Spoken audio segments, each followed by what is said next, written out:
Hello, welcome to my very first video, Sam's Spooky Stories. Today I will be talking about the haunting of the Kingston Penitentiary by the spirit of former inmate George Hewell, who was shot and killed by Chief Keeper of Prison of Isolation named William Hughes in 1896. So the word of the haunting goes that the Kingston Penitentiary has a ghostly prisoner named George Hewell, who in life was a handful for the guards. He was known for attacking guards and other inmates, and in one incident in October 1896, where William Hughes was forced to kill George in self-defense, or was it self-defense? Was George killed being innocent in this situation? Is this the reason that George swore as he lied dying that he would avenge himself? Since then, the ghost of George has been seen wandering the Kingston Penitentiary many times. So we will look at the history and the reason of the haunting of the Kingston Penitentiary and the investigation of George Hewell. So let's begin.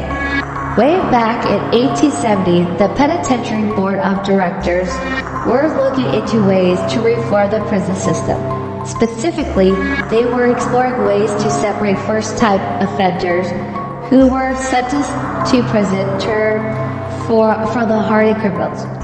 By this I mean prisoners who have been in the system for a long time. So that reformation to society would not be more difficult. In 1877, Inspector Malin wrote that there should be classifications for the prisoners, and the ability to separate hardened criminals from the rest of the population of the prison, as suggested the prison of isolation. In 1892, the prison of isolation was completed at the Kingston Penitentiary with 108 cells intended to house the most dangerous inmates from across Canada. While the prison of isolation was a feather in Malin's cap, there was at least one incident that left an ugly stain on the isolation floor, and this would be George Hewell, who was a primary candidate for the prison of isolation. George was among the most incorrigible and most dangerous offenders at the Kingston Penitentiary. George was convicted of grieving in October 1887 and sentenced to life in prison.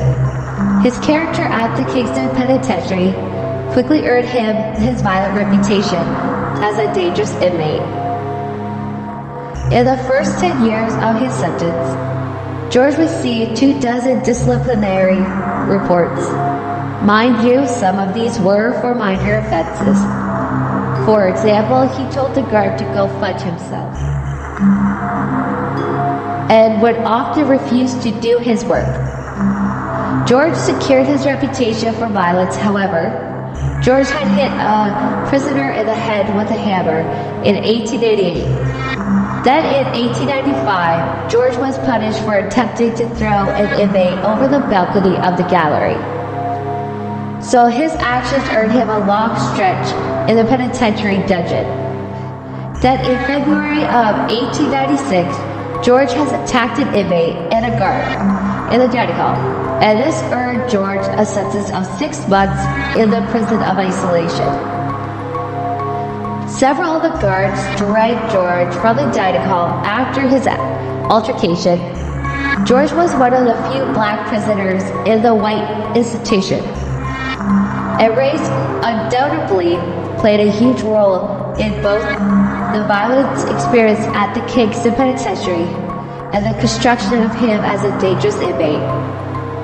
George had a mysterious background that contributed to his reputation. Warden John McClellan would describe George as a very athletic and tiger-like in his movements, and that his physical powers seemed to hint that George had a dangerous potential, and that was confirmed by the violent incidents during the first year of the Kingston Penitentiary. After the dining hall altercation, George had served 7 months in the isolation wing without incident. While he was the prison of isolation, he spent his days sewing shirt sleeves. He had no visitors. The keeper of the prison in isolation and the prison doctor and a bunch of other guards. The standard terms was 6 months in the isolation wing.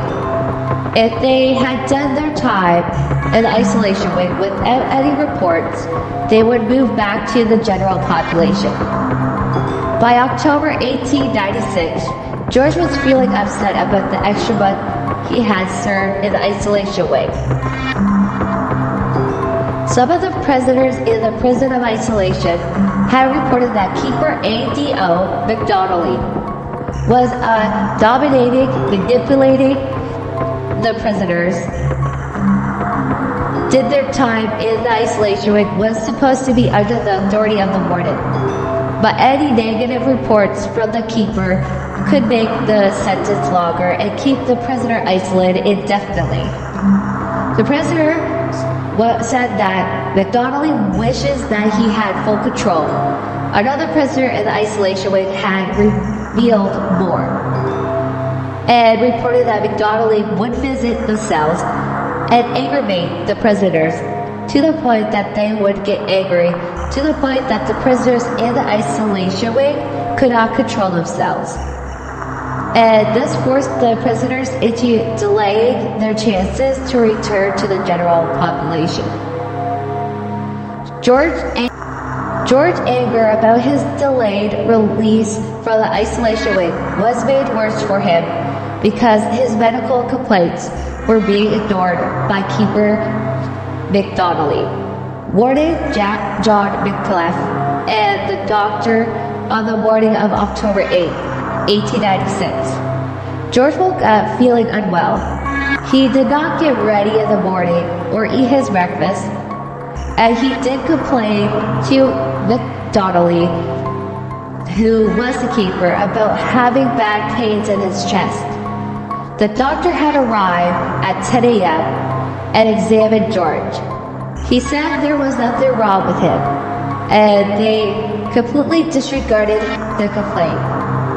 At this point, George still had not gotten dressed and was still in bed.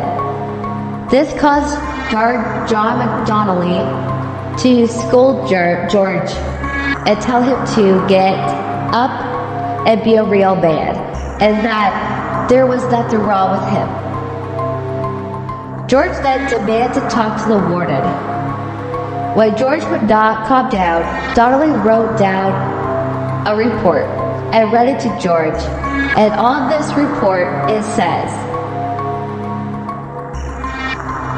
George was causing a disturbance in the hallway by loudly demanding to see the keeper at noon and rudely telling me he was tired of me and that I was always imposing on him and that he would not put up with it any longer. He refused to get out of bed at noon hours and take his rations as usual and pretended he was sick. And because I refused to pass his meal into his cell, he got up out of the bed and became abusive. This report by Donnelly was not true. It was him trying to make it harder for George to stay calm, and he had already been upset with the situation and the lack of help he was getting from everyone.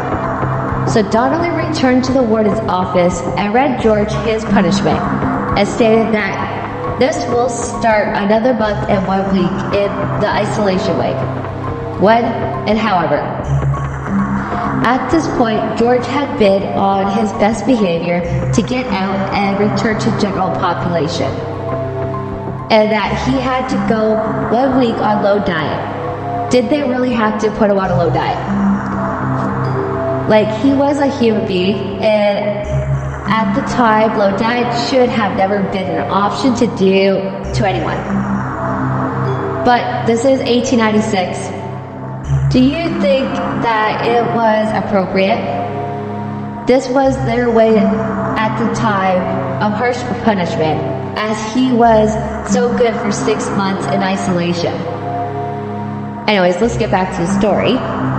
Doing this to George completely overwhelmed him. Several members of the penitentiary staff in the isolation wing tried to calm George down. But because he was rude and soon his despair turned to anger, William Hughes, who was the chief keeper, had told George he was making his situation worse for carrying on this way. The quieter George behaved, the lighter his sentence was going to be. If only George had known that his situation was going to get much worse for him on the day of October 8th, 1896. George cried uncontrollably, so then Donnelly decided to write another disciplinary report for the second time about George, and then again read it out loud to George. The Donnelly left again to the warden's office to deliver the second report, and he was crying more, and once again the staff had to calm down with no success. At this point, he kept crying and he yelled out, "You are all going to kill me. Dear God, send me to hell before you allow me to get out of here alive." This is so heartbreaking, how they all treated him because he was a man of color and knew they would get away with anything they did to George. Upon hearing the report about the explosive situation in the isolation wing, Warden McClellan ordered George to be moved to the dungeon. He sent out to the isolation wing, collecting some guards, George Sullivan and Alexander Spence, while he headed to George's cell. They arrived to find the situation had gotten worse, but George was still in his cell, holding the massive tailor's shears that he used to do his work. Hughes and Spence had entered the cell and had ordered George to drop the shears he had in his hands and to surrender. When George did not listen, Hughes drew his revolver and shot George in between the cheek and the ear. George said to Hughes, "You got me down." George gasped as he fell forward and said to Hughes, "You have done this," and as he collapsed into the keeper's arms and had lost consciousness. And he was then rushed to the jail hospital and died later that night with a bullet in his brain. The investigation to the death of George Hewell. James Knox, the former penitentiary board member E.A. Martha, were called in early to investigate George's death. They were questioning each person involved in the incident. The commissioner uncovered several unsettling inconsistencies. The first one was Warden McClellan's order to remove George out of his cell, and then William Hughes testified to investigate medical examiner that he had reminded the warden that George was in an upset state and George might be expected to defend himself with this tailor's shears, to which apparently the warden had replied, "If he attempts to use them, then shoot him." During the investigation, the warden had denied that he ever gave that order to Hughes. Under the cross-examination, Hughes later changed his story, saying he did not think the warden had said that. It was stated in a conversation if George had the scissors to just shoot him.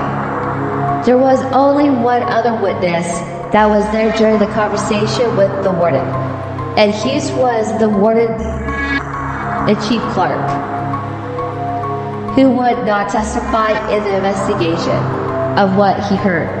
But either way, Hughes left the office and was determined to take George out of his cell, dead or alive. But after collecting Sullivan and Spence to help him, Hughes had said to them that they were going to have a little fun with George. And we all knew what that he meant by that little statement. The most horrifying inconsistencies were the different stories involving the moment leading up to George's death. Blake Hughes and the guard Spence said that George was acting aggressively and threatening them with the shears. But then Spence told the commissioner that George was jumping around and was acting as a bird in the cage, and then he would sprint at us. Then he stated in the testimony that the chief only fired as a last resort to save our lives. That George would go in like a strike of lightning, and that the chief covered him and then shot George, and that was going to run the shears into him. Guard Sullivan had a different story of the event of this horrible day. In his testimony to the commission, he stated the same stories of the event, but it's different in the fact that George flinched when he drawed his gun on him, and that George retreated into his cell with his hands raised in the air in a defensive position. The commissioner passed Sullivan for clarity about the incident, and he responded that George had backed up quiet and way into his cell away from Hughes, and that he continued to back away as Chief Hughes advanced into his cell. The next statement from Sullivan that revealed that George showed that he was very afraid of Chief Hughes during the incident and was not acting aggressively at any point in time while the guards rushed into his cell, and that George at no time attempted to hit or stab them before Chief Hughes shot him. Can this also be why George haunts the penitentiary with all the lies up to his death? If you believe in spirits and that they are still watching even after death, is he around for more than just revenge? What do you think? Leave a comment if you live for hauntings and history. Also, please leave a comment with suggestions about other places with stories of hauntings. Describe and like the video, and thank you for taking the time, and I appreciate all of you that have watched.